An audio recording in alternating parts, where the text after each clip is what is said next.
notre usage quotidien de la machine, c'est plutôt un usage de support, d'aide, de connectivité, de sentiment que précisément nous ne sommes plus... nous sommes à la fois des particules élémentaires et précisément pas, parce que chacun, nous avons la possibilité d'identifier notre N+1, et puis non seulement de l'identifier, par exemple par rapport au réseau, mais de faire des choses avec lui, donc pas simplement de l'identifier. Donc c'est vrai que là, il y a une capacité rhizomique chez les uns et chez les autres qui est tout à fait plaisante, qui est annonciatrice de mobilisation politique citoyenne nouvelle. Et de fait, la technique permet cela aujourd'hui. Je ne suis pas dans une illusion techniciste, si vous voulez, de neutralité. Voilà. Pour le dire autrement, on se rend compte, si vous voulez, d'abord que, par exemple, qu'est-ce que l'état de droit, qu'est-ce que la démocratie? C'est souvent des puissances de séparation et de non, et en tout cas, pas d'hermétisme, enfin bon, de porosité moindre, voire quand même de séparation. Séparation du politique du religieux, séparation de vie privée, vie publique, séparation des pouvoirs, etc. On se rend compte que la technique est structurellement quelque chose qui ne sépare pas.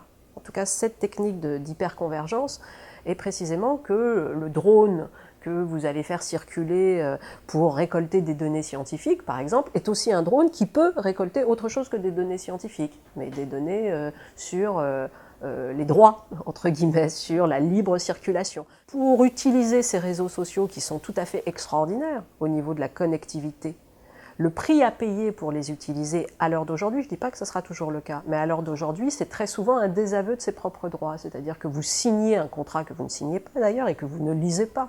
Parce que si vous le lisez, vous ne signez plus. Donc c'est bien fait d'une certaine manière. Mais qui précisément, quand vous le signez, vous dit tous les droits que vous n'avez pas. Donc c'est un contrat léonin. On vous dit qu'il est possible de paramétrer, mais en fait, vous vous rendez compte que c'est quasiment impossible de paramétrer selon votre souhait. Et que donc nécessairement vous allez donner beaucoup pour récupérer un droit qui normalement est le vôtre.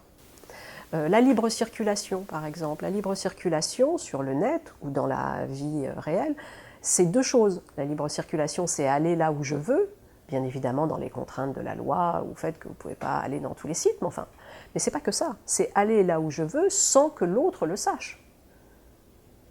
Sans qu'il y ait quelqu'un qui organise une traçabilité de cette libre circulation. On voit très bien que ce n'est pas le cas. On voit très bien qu'aujourd'hui, on a des droits qui sont découplés d'une autre phase du droit, à savoir que la libre circulation aujourd'hui sur le net, je ne sais pas ce que c'est. Donc la traduction numérique des droits de l'individu et du citoyen me paraît être une question absolument clé et me paraît être une question, en dernière instance, assez peu investie. C'est pareil sur la marchandisation des données personnelles, etc.